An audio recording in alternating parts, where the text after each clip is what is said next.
East, no Tabasco. But I'm so stubbed, that's a fact, yo. And if you think I'm frontin', you can run it back, yo. Go and run it back. You know that I run it. Everything you wanna do, I already done it. And I got your little boo telling me she love me. I got this one, that one. Damn, it's gonna be a long night. Yeah. You know. I said, damn, it's gonna be a long night. What is going on, bro? Welcome to another video.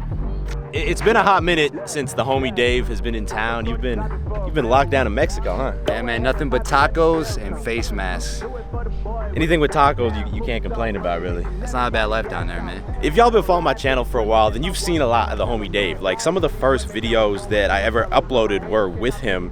You know, we've approached a lot of girls on camera together. We made the notorious Never Catch Feelings music video. World famous. If you haven't seen that one yet, you might not want to watch it. We've done a lot of traveling around the globe, had some crazy experiences. But the funny thing is, I don't think I've ever told y'all the story of how we first met and everything we've been through together. So this story starts back the year 2014, a couple of years after I graduated college. I was living in Boston at the time. I had already quit my job as a software engineer and started working as a personal trainer. I had also started the original HowToBeast.com blog. And my good friend Brian, he was my main wingman at the time who I went out to talk to girls with. He also knew Dave. Yeah, we used to go out all the time. Used to go to house parties and stuff. We had fun. He's a good dude, and he was like, yo, my other friend Dave, he has this blog called Post Grad Casanova. You guys need to link up and connect. So we met up at Qdoba in downtown Boston and immediately connected. Like, I'd never met someone else who was also writing a self-improvement blog. And not only that, we ended up hanging out later that night at this house party. Then we hung out very frequently for the next month. But all of a sudden after that, Dave packed his bags and moved to Vietnam. Yeah, man, I was trying to get my online copywriting business off the ground, and I knew some entrepreneurs out there, so I was like, you know what? I'm gonna go see what's up. I shipped out to Nam. And you ended up living there for like 6 months, right? Yeah. When he got back, we started hanging out again, but he was commuting into Boston from his parents' place in Providence, Rhode Island? Cranston, Rhode Island. And I was like, man, you're coming in a lot. We're both trying to grind and build up these online businesses. Why don't you move in with me? You know, I'm in this 1-bedroom apartment in Boston. You can live in the bedroom. I'll move into the living room. What do you think, bro? Yeah, man, so he told me that my share of the rent was $750. I was super broke at the time. Really, I actually didn't even know if I could afford it for more than a few months, but... Yeah, he didn't tell me that, guys. I might not have invited him in if I knew how broke he was. And bro, this was February 2015, by far the snowiest winter that Boston's ever recorded. It was like every Sunday we were getting 2 more feet of snow. And Dave moved in like mid-snowstorm. I remember him dragging his mattress like across the street. It was all slushy and disgusting. And because of snow, I couldn't park close to the curb, so my rearview mirror got knocked off not once, but twice. And he was extremely devastated both times that happened. I was already broke enough. Eventually he settled in though, and at that point, really, the direction of my life just completely changed.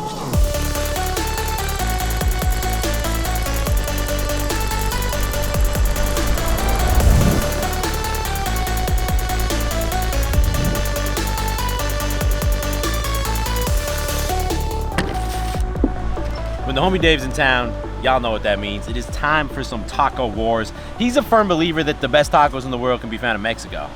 I mean, it's true, man. I've been telling you this for years. You haven't been down there in like 2 years. So. I've been to Mexico like 3 or 4 times, and I've never tasted tacos that are this good. Yeah, but you've never been there since I known my tacos in Mexico. Like, fair I had enough. Down low. Fair enough. Now, I want you to try these tacos here from Taco Way. These are going to change your life. Spicy, bro. It's good. I would say it's like 9 out of 10. 10 being a Mexican taco. Man, y'all can see it on his face. He's just trying to save face. He knows this is the best taco he's ever had. Your boy went with 1 breakfast taco, bacon, egg, potato, 2 chicken tacos. And just to be clear, I give Mexicans full credit for the best tacos. Like, the people who work here, I order in Spanish. I just prefer the Texas-style Mexican tacos a little bit more.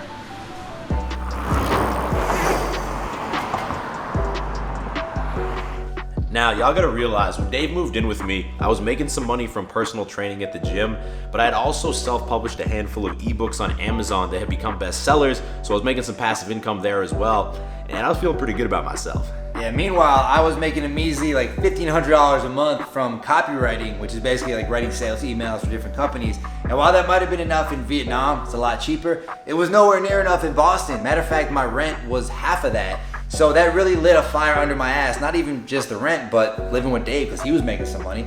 And I knew I needed to do something, so I started applying for job after job after job. Eventually, I found one that made me $4K a month, and that was more than I ever had before. And then I was like, bro, Dave's making more money online than I am now. I have to step my game up. And that was kind of the beginning of this friendly competition we've always had, not only with business, but at the time we were both single in Boston, going on dates like crazy, trying to outdate each other. It might not have been the healthiest thing thinking back, but even I noticed Dave every morning was meditating, and I was like, yo, there's no way I'm gonna let him get an edge on me. I started meditating every morning too. Yeah, meanwhile, I saw Beast like hitting the gym almost every day, and that motivated me to start hitting the gym, start getting bigger, and now, of course, I also live in Gainesville. Bro, you wouldn't know. He wouldn't know where Gainesville was if he saw it on the map. Bro, yo, this camera's making me look small right now. Y'all don't even know.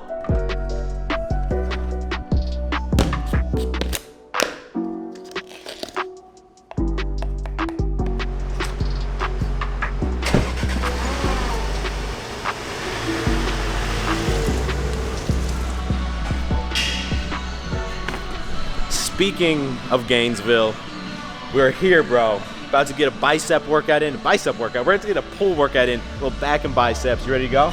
I got my chin diaper on. I'm ready, man. Shit. I've never heard that. It is kind of accurate, though. I tell Shorty drop it for a real one. Go ahead and pop it, let me feel some. Do it for the boy with a bag now. Movie star money making everybody act out. I don't lie to these women. If I want them, then I tell them. Don't get fly for these women. I was born with these propellers. All my haters cannot beat me, so I call them acapellas. See, I'm only getting better. You only get jealous. You know that I run it. Everything you wanna do, I already done it. Gains, bro. Workout complete. Have y'all noticed that probably only like 1 out of every 10 guys who works out actually has a good body? And if you don't believe me, when you're at the gym next time, bro, just take a look around. Now, right now, if you've been struggling to see the results you want and you're just not seeing the changes you want to see in your body, like, you got to realize it's not because you're not training hard enough or because you're eating the wrong foods. Nah, man, it's almost definitely because you're following some generic plan that is not right for you. And that's why I want to quickly tell you about my free physique quiz. I'm going to drop a link to that first link in description. The way it works is it's going to quickly ask you some questions to analyze your body type, your experience level, and your personal goals. And then based on that information, it's intelligently going to recommend to you the right workout routine and diet plan specifically for you. I mean, like, if what you're doing right now is not getting you where you want to be, at some point you have to make a change, right? Go ahead, click that link, take the physique quiz. It's only going to take you about 60 seconds or less. So yeah, man, we ended up living together in Boston for about 8 months, and then when that lease ended, we actually moved to Spain together. And during that time period, it's not like we had some insane transformation and became uber successful. Like, at the beginning of the year, we were splitting rent in a cheap apartment. At the end of the year, we were splitting rent in a different cheap apartment. But I do think that it laid the foundation for both of our future success because, like, we learned so many hard lessons in such a short time period. Yeah, like a lot of you might not know, we actually started a podcast called Beastly Gentlemen, and we ran through like 50 episodes, had some pretty cool guests like RSD Max. We had a few best-selling authors, Kamal Ravikant, James Altucher. Ultimately, we quit. We didn't really enjoy podcasting, but a lot of lessons were learned. You know, when you edit your voice time and time again, you learn to cut out excess vocabulary you don't need, which makes you a better communicator, which definitely helped me with YouTube. Yeah, and definitely helped me to build a better network too in terms of like the guests that we had.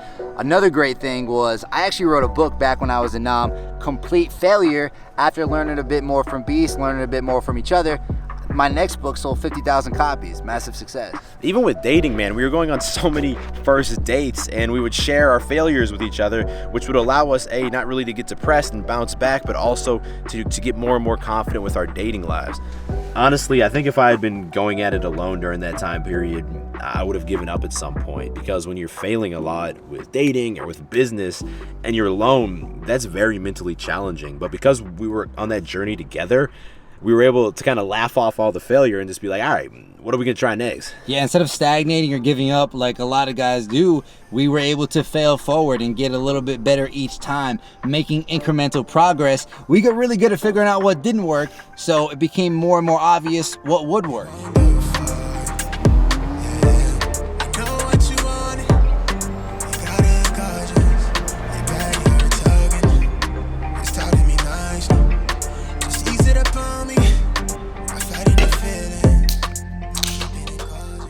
Trying out a new gainer shake. It's called Day of the Dead. It's a juicy pale ale. It's my favorite type of gainer shake. Cheers, bro. Cheers. 8 out of 10. Pretty average for a juicy pale ale. Still a juicy pale ale. I give it a 7.5, man. Everything you do over here is Mexican. You get the Day of the Dead, tacos. What's next, man? Let's be clear, it's very, very clearly a Texas brewery. So for dinner, we ordered in some Thai food. I got this red curry chicken. Great cut-in option. We didn't want to leave the pups at home any longer alone. And we're watching game 3 of the finals here. Close. It's a close one. I got Lakers in 5. What do you got? I got Heat in 7, man. Comeback of the century. They play too well against the Celtics, man. They ain't going to give up. He knows. That's like a hilarious opinion, man. LeBron is the GOAT. Sustained greatness. Played more seasons than Jordan. Still the best player in the league. Don't even talk to me about it. I don't even want to see the comments. Yo, Jimmy Butler, best of all time. Now, kind of the take-home message that I want to leave y'all with today is, right now, if you're on a journey to improve your dating life, or to get into online business, or to do something completely different, but none of your current friends are on that same path, like, it's not going to be impossible to do it alone, but it is going to be significantly more challenging. So how do you get started meeting these new people, though? Well, it starts with putting yourself in the right position. And so for me, when I was getting started, I was trying to learn online business. So I would go to co-working spaces and cafes all the time, which helped me to meet tons of entrepreneurs who helped me to level up and became great friends. Yeah, man, or even if you're just trying to stay more consistent in the gym, like when I go to new gyms, something I always do is I notice the regulars who go at the same time as me, and then I'll go up and just be like, hey man, I noticed you're always working out at this time. My name's David. What muscle groups are you hitting today? And even if we don't become like super close friends, when you go into the gym, you can say what's up to 3 or 4 people. It's going to be a lot more friendly environment, and you're going to be a lot more likely to stay consistent. And also, man, you got to make sure you follow up with people. It's the same type of thing as dating. You meet a cool guy at the gym, you meet a cool guy at the cafe, the co-working space, wherever. Follow up with him. Try to hang out. When I first met Dave, I followed up with him that night, and we hit up a party together, and boom, the relationship was formed.